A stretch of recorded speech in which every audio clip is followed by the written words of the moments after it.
Leave it to Godzilla to level up the Monster of the Week TV show.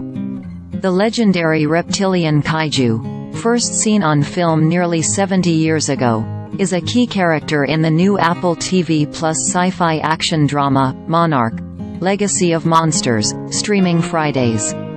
But this isn't just a creature feature. Starring Kurt Russell and his son Wyatt, the series has a relatable story to tell as it builds out the personalities connected to a top-secret scientific organization and weaves in aspects of the Monsterverse movies. As we get older and more sophisticated in our tastes and our experiences, Godzilla can come along with us and reflect different things, from just how cool it is when you're a kid to watch big monsters fight and knock down a city to the existential, allegorical kind of power you can find when we get older, says writer and co-creator Matt Fraction. For all the science fiction, it feels like a story very immediately about this moment. Here's what Godzilla fans can expect from Monarch. A year after surviving the Battle of San Francisco, when the big guy threw down with two massive unidentified terrestrial organisms, and wrecked the Bay Area in 2014 film, Godzilla, ex-schoolteacher Cate, Anna Sawai, travels to Japan to find out more about her late father and discovers he had another family.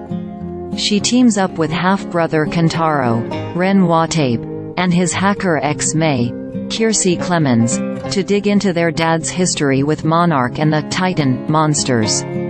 Eventually, they go on a revelatory globetrotting quest with former military man Lee Shaw, Kurt Russell. That tale intertwines with another set in the 1950s that goes back to the origins of Monarch, as a younger Shaw, Wyatt Russell, Japanese scientist Keiko Mira, Mari Yamamoto, and cryptozoologist Bill Randa, Anders Holm, Cate and Kentaro's grandfather, investigate the mysterious appearances of strange gigantic beasts. We were really intrigued by this idea of creating a multi-generational story that talks about how the sins of the parents are visited upon the children, says writer and co-creator Chris Black. Playing Lee Shaw at different ages was an interesting challenge for the Russells. Not only did they have to craft a singular physicality for one man, several decades apart, but they also created a walking, talking metaphor for how human beings would see Godzilla and the existence of monsters over time. His character arc is forged by his own personal loss and experience, Black says, as Lee weighs the orders of his army superiors against his feelings for Keiko. Connecting the same guy over two time periods proved tricky. Godzilla and his ilk are, incredibly, horribly dangerous, Kurt Russell says. And yet your response to them becomes different over time. No matter what it is, you begin to look at things differently. Adds Wyatt.